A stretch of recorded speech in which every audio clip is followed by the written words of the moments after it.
कैलासवासी संतोष देशमुख यांची इतक्या क्रूर पद्धतीने हत्या झाली, अत्यंत दुःख आहे आणि एक महाभयानक परिस्थिती महाराष्ट्रात निर्माण झालेली आहे। आणि महाभयानक परिस्थिती मला सांगायला सुद्धा लाज वाटते, ती म्हणजे बीड पॅटर्न हे बिहार पॅटर्न सारखं करायचं आहे का, हा प्रश्न विचारण्याची वेळ आलेली आहे। 19 दिवस झालेले आहेत आणि अजूनही राहिलेले आरोपी त्यांना अटक झालेली नाहीये।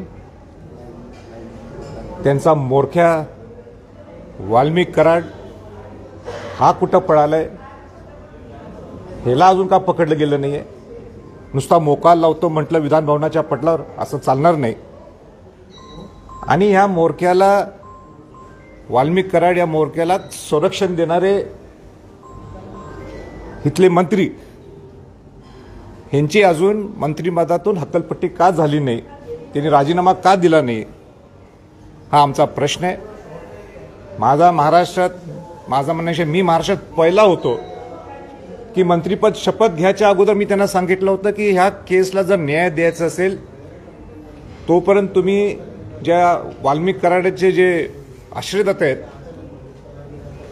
ह्यांना तुम्ही मंत्रिपद करू नका, तरी तुम्ही केलं ठीक आहे। म्हणून माझी विनंती राहील मुख्यमंत्र्यांना, तुमचे जे काही कौशल्य असेल तुम्ही ही वेळ दाखवण्याची आहे, तुम्ही दाखवून द्या की तो खरा आरोपी जो आहे त्याला, वाल्मिक कराडाला अटक करा। आणि अजितदादांना सुद्धा मला सांगायचं आहे की तुमच्या पक्षातला हे मंत्री आहेत, अजितदादा नेहमी परखडपणाने आपलं नियोजन, आपले काम करण्याची पद्धत दाखवत असतात। आज तुम्ही सुद्धा कसं का हे संरक्षण द्यायला लागलेलं आहे अशा लोकांना? तुम्हाला पटते का जे काय चाललंय महाराष्ट्रात? उद्या आणि कोणाच्यावर परिस्थिती येईल। आज संतोष देशमुख एक वारला, उद्या अनेक असे जर लोक मारायला लागले, बिंदासपणाने खून करायला लागले क्रूर पद्धतीने, हे महाराष्ट्राला परवडणार आहे का? आणि म्हणून संतोष देशमुखांना, एक प्रामाणिक कार्यकर्ता, याला न्याय देण्यासाठी सर्व पक्षातले लोक, सर्व धर्मातले लोक, सर्व जातीतले लोक आज बीडला या मोर्चासाठी सहभागी आहेत। इथं कुठं जाती वळण देण्यासाठी अनेक लोक प्रयत्न करत असतात, त्या जाती वळण देण्याचा काय विषय काही नाहीये। इथं एक बौद्ध समाजाच्या माणसाला वाचवण्यासाठी हा संतोष देशमुख हा गेला होता, इथं जाती वळण काय आलंय। आणि म्हणून आम्ही सुद्धा वाट पाहत आहोत सरकार काय नेमकं आणि कठोर भूमिका काय घेत आहे। राजकीय वरदहस्ताशिवाय एखादा आरोपी 19-20 दिवस सर्व बेपत्ता राहू शकत नाही आणि मग ते पूर्ण राज्य सरकारचंही अभय असू शकतं। 100% त्याला राजकीय पाठबळ असल्यामुळेच हे संरक्षण मिळायला लागलेलं आहे। मला सांगा, स्वतः पंकजा मुंडेंनी सांगितलं त्यांच्या सभेत की वाल्मिक कराड शिवाय धनंजय मुंडेंचा पान हलत नाही। आज पंकजा ताई सुद्धा का बोलत नाही याच्या पुढे? त्या दिवशी बोलून गेल्या, पण हत्या झाल्यानंतर का बोलत नाही? हे तुम्हाला दोघांना परवडते का? दोघांनी चालते का धनंजय मुंडे पंकजा ताईंना की जे बीडमध्ये चालले? अहो, कुठंतरी राजकारणाच्या पलीकडे जाऊन विचार करा। ही माणुसकीची हत्या आहे, कुठल्या माणसाला पटणार आहे? ज्या पद्धतीने त्याचा क्रूर हत्या केलेली आहे, कोण सहन करणार आहे? बीडमध्ये गुन्हेगारीचा अतिरेक झालाय, ही घटना फक्त एक म्हणजे दिशा दर्शवणारी ठरलेली आहे। या आधी बीडमध्ये असले प्रकार खूप जास्त होत आहेत।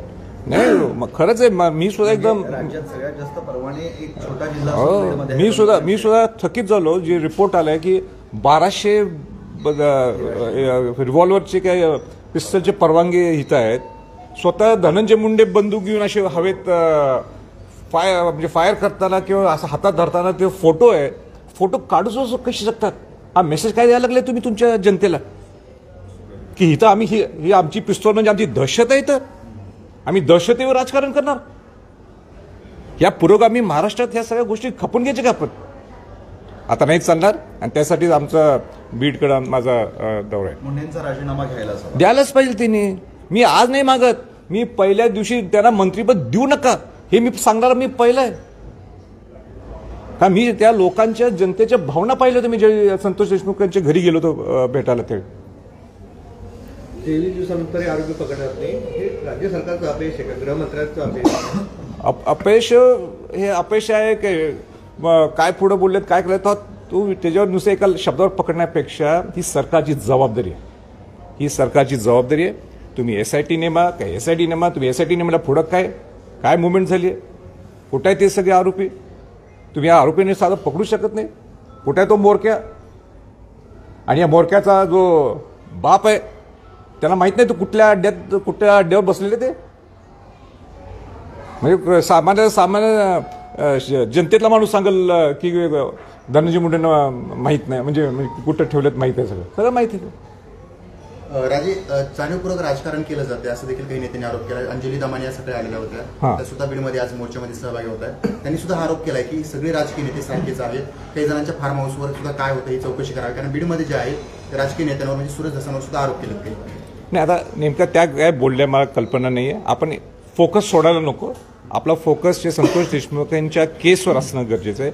संतोष देशमुखांना ज्या क्रूर पद्धतीने हत्या केली ह्याचा निकाल लागेपर्यंत मला वाटते दुसऱ्या अँगलमध्ये जाणं हे नंतरचा टप्पा आहे. पहिला टप्पा की संतोष देशमुखांच्या सगळ्या घरातल्या लोकांना न्याय मिळवून देण्याचा. धनंजय मुंडेंना माहिती असेल वाल्मिक कराड कुठे आहे. असणारच. मला सांगा, पंकजाताई मुंडे स्वतःच म्हणतात, मी नाही म्हणत. पंकजाताई मुंडेंनी काय सांगितलं की वाल्मिक कराड म्हणजे धनंजय मुंडे पान सुद्धा हालत नाही वाल्मिक कराड शिवाय. हे माझं वाक्य नाही आहे. कंपनीत भागीदारी आहे, त्यांचे 7-12 बाहेर पडलेले आहेत सगळीकडं. आता एवढं सगळं जाऊ वट्टमुक्त्यावर दिलेलं आहे त्यांच्याकडे. वट्टमुक्त्यावर कोणाकडे दिलं जातं? जमिनीचं वट्टमुक्त्यावर कोणाकडे दिलं जातं? ज्याचे चांगले संबंध आहे, ज्याच्यावर विश्वास आहे त्याला वट्टमुक्त्यावर पत्र दिलं जातं.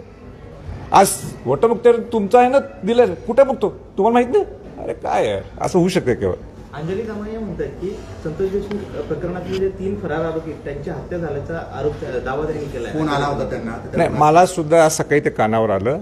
म्हणजे त्यांच्या स्टेटमेंटचं मला कोणीतरी बोलून दाखवलं. पण मला असं वाटतं की मला त्याचा पूर्ण अभ्यास झाल्याशिवाय किंवा पूर्ण त्याचं निरीक्षण झाल्याशिवाय मी स्टेटमेंट करणं हे बरोबर नाही. हा फार संवेदनशील विषय. मला वाटतं ज्या स्टेटमेंट त्यांनी केलेले त्याचं त्याची म्हणजे खबरदारी त्याचं त्याला काय म्हणतो ते इन्व्हेस्टिगेशन हे त्या कन्सर्न डिपार्टमेंटने करावं. जिल्ह्यामध्ये अशा बऱ्याचशा घटना घडतात की ज्यामुळे हे प्रश्न उपस्थित होतात कायदा सुव्यवस्थेचा. तर त्या ठिकाणचे पालकमंत्री स्वतः गृहमंत्रीच असावे अशी मागणी जी नरेंद्र पाटलांनी केली आहे. असं राज्यात घडूच नाही, मात्र तसंच होत असेल तर स्वतः गृहमंत्र्यांनी लक्ष द्यायला हवं. गृहमंत्री हे राज्याचे आहेत, नुसतं एका जिल्ह्याची नाहीत. त्यांनी पूर्ण नुसतं बीड नाही, बीड पॅटर्न सगळीकडे होऊ नये ही खबरदारी गृहमंत्र्यांनी आणि मुख्यमंत्र्यांनी घ्यावी.